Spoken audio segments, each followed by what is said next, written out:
That was the day Kennedy was murdered by our government. Wow. By the CIA. Yep. And at the time, I remember, matter of fact, Kennedy was killed in Dallas, but he landed at Kelly Air Force Base, and I was the flight surgeon there the day before, and I was aware of this trip. Let's jump into this first story, which will kick things off. We have this from timcast.com. And it says, Victor Bout warns Trump of assassination threat from the Biden administration. Quote, they would sooner end your life than let you stand in their way. Okay, now I'll just stress, the merchant of death, as they call him, claiming that the Biden administration is even considering this is just hearsay coming from a guy who is an arms dealer, who is Russian. So I'm not saying we should necessarily trust him. I just think the general idea is interesting, that this guy is basically calling on Trump. Here's what he said, quote, therefore, I think it's in the interests of all of humanity and primarily of the American people to invite Donald Trump here to Russia to give him security and protection here so that he leads this uprising against the globalists and, most importantly, does not allow the elimination of the American people. I just think it's a particularly bold and, I don't know, kind of creepy story, as it were. But I do think that in this vein, we are staring at the potential for World War III if we're not already in it. Russia wants to put nuclear weapons in Belarus. The U.S. is providing arms, intelligence, and, I'll say this, the United States indirectly has individuals on the ground, volunteers, who are fighting the Russians. I think that whether or not his sentiment is correct, we are facing some kind of very serious international conflict. So I'm curious, Dr. Paul, your thoughts on everything that's been going on with that? Well, I haven't made up my mind whether or not when people talk about World War III, and most people think in their mind about World War I and World War II, it's a certain type of war, tanks and bombs and airplanes and all that. And I can't quite visualize that. I think the world has changed too much. As a matter of fact, politics has changed a whole lot as well. But I've concentrated more recently on thinking about how do revolutions come about? Have there changes been made? Have we had a World War III to do it? And I'm arguing the case that we're in the middle of it and moving right along, that the revolution has been fought, and it is, there's been a coup. We don't have any resemblance to a government that believes in a republic. We don't have honest money. We don't have integrity. We don't even have people in Washington that even pretends, that you're supposed to tell the truth. Remember just recently there was a congressperson that won, and he won by putting on his resume just a bunch of lies.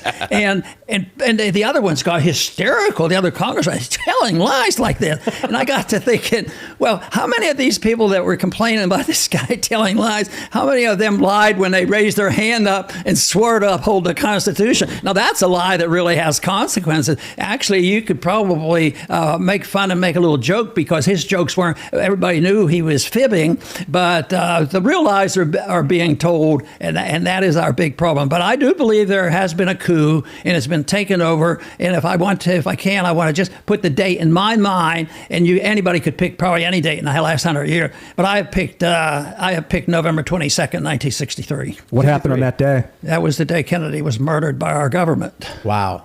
By the CIA. Yep. And at the time, I remember, matter of fact, Kennedy was killed in Dallas, but he landed at Kelly Air Force Base, and I was the flight surgeon there the day before, and I was aware of this trip. So this was a big big thing, and those early years, which we talked about a lot, especially the first year or two. Oh, Oswald did it, and then the person they talk about most is Alan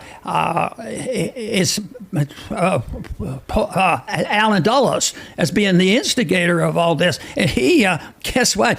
LBJ immediately said, we have to investigate this. The president has been assassinated. What? They never used the word coup. So he's been assassinated. So guess who he puts? There were 7 on the commission, and Dulles, Dulles was put on the committee to investigate it. So, but he was going to make sure they told the truth. It was a big force, but that was a big day in history in my mind. Yeah, that was the beginning of the hostile takeover of the American government by the spy agencies that, of course, have been becoming more powerful, less unaccountable by every decade. They've been doing more crazier things, and then we came to Iran-Contra. They've been getting away with so many crazy things. They've never been held accountable, and for every decade, it's like, oh yes, the last decade, the CIA did something really horrible, but they were never held accountable for it, but they're definitely not doing it now. Well, they are. But I thought you were going to say 1913. Well, I think that was the groundwork. I start the intellectual changes a little bit before 1913, probably at the turn of the century, the Roosevelt era, and the university started teaching progressivism, and gradually they destroyed the whole principle of, like today in medicine, there's no such thing as truth anymore. And this society has become nihilistic because they can do anything they want, and they have zero guilt. They have no shame, because they don't believe there is such a thing as truth. And even both religious and non-religious people sort of come around to agreeing, a society would do better if they had one rule. Don't commit violence against anybody else. It isn't that complicated. And basically the Constitution goes along with that. But not many people take that seriously. But no, I think 1913 was a consequence of what was happening in the universities. And the universities are still in bad shape. But the real education that is going on now is continuing, especially in economics and other things. I mean, there's an institute now dealing only with non-intervention and foreign policy. And you take a group like the Mises Institute, they've done a world of good at teaching young people, and I still rely on them to understand, free market economics. So that is where the real change is. And I'm a fan of thehomeschooling, and homeschooling can be a salvation too. And I happen to have a little program for that. But the private schools, they're still legal. In the 1980s, the early 1980s, there was such an effort to close down every private school conceivable. And, there were court cases that, in spite of how bad things were, they recovered from that. But that doesn't make me complacent to think they won't touch us again in private education, because they will, because when they see that the people who tell the truth are the real enemies, and that's what's going on in politics. I'm curious your thoughts on Donald Trump as a candidate, as a president. Is he running again? Yeah. Well, I don't think a lot about it. I think politicians are pretty much irrelevant. Oh, wow. But the reason why I asked about Trump is because you said just a moment ago that you think the revolution was it 1963, I think you said, right? 63? No, the beginning, the coup? The coup. That was 62. 62, sorry, I got you wrong.